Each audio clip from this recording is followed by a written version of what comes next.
حضرات آپ کو اچھی طرح معلوم ہے کہ چھٹی صدی عیسوی عالمی انسانی سسک رہا تھا، گلشن آرزی معلوم قدر بنا ہوا تھا، فضائے کائنات پر ظلم و عدوان کی تیر اتار بتاؤں کی حکمرانی تھی، ہر طرف ظلم و جور اور جبر و تشدد کی قندت ہوائی چل رہی تھی، ہر فیمن نفرت و عداوت کے شعلے پڑ رہے تھے، کمزوروں پر ظلم و ستم کے پاں توڑے جا رہے تھے، معصوم بچوں کو زندہ درغور کیا جا رہا تھا، معصوم عورتوں کو جانوں سے بدتر سمجھا جا رہا تھا۔ غرض یہ کہ انسان معاشر درندہ بن چکا تھا اور انسانیت تباہی و بربادی آخر نشان تک پہنچ چکی تھی کہ اچانک رحمت خدا نے جوش میں آئی اور آپ کے دفتر و زیرہ میں اس نبی امی کا ظہور ہوا جو سارے جہاں کا درد اپنے دل میں سمیٹے ہوئے تھا، جو خنجر چلے گی سپے تڑپتے امیر کا حقیقی مصداق تھا، جو انسانیت کا غمخوار، مظلوموں کا مددگار، یتیموں کا والی، غلاموں کا مولا تھا۔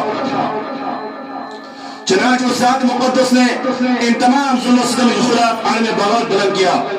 انسانوں کو صحیح راہ دکھانے کی کوشش کی، انہیں ضلال کے اندھیروں سے نکال کر ہدایت کی روشنی میں لا کھڑا کیا، زنجیر غلامی میں جبلے ہوئے انسانوں کو آزادی کی فضا بخشی، معصوم کلیوں کو مسکرانے کا حق عطا کیا، معصوم عورتوں کو باعزت مقام دیا، بگڑے ہوئے معاشرے کی اصلاح کی اور ترقی انسانیت کی مسیحائی کی۔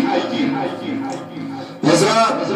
اگر آج مجھ سے یہ سوال کیا جائے کہ بتاؤ تاریخ انسانی کا سب سے بڑا ہمدرد، سب سے بڑا غمخوار کون تھا، جس کے سینے میں سارے جہاں کا درد بھرا ہوا تھا، کس سے انسانیت کو حیات نو بخشی تھی، تو میں کہوں گا وہ نبی اکرم شفیع اعظم رحمت عالم صلی اللہ علیہ وسلم ہے۔ اور اگر مجھ سے یہ سوال کیا جائے کہ بتاؤ تاریخ ظلم و جور اور جبردست کا سب سے زیادہ مظلوم، سب سے زیادہ مظلوم، سب سے زیادہ مغلوب کون تھا، کس کے سینے میں سارے جہاں کا درد بھرا ہوا تھا، کس سے انسان کی حیات نو بخشی تھی، تو میں کہوں گا وہ نبی اکرم شفیع اعظم رحمت عالم صلی اللہ علیہ وسلم ہے، کیونکہ ہمارے پاس اس کی شاید دلائل موجود ہے۔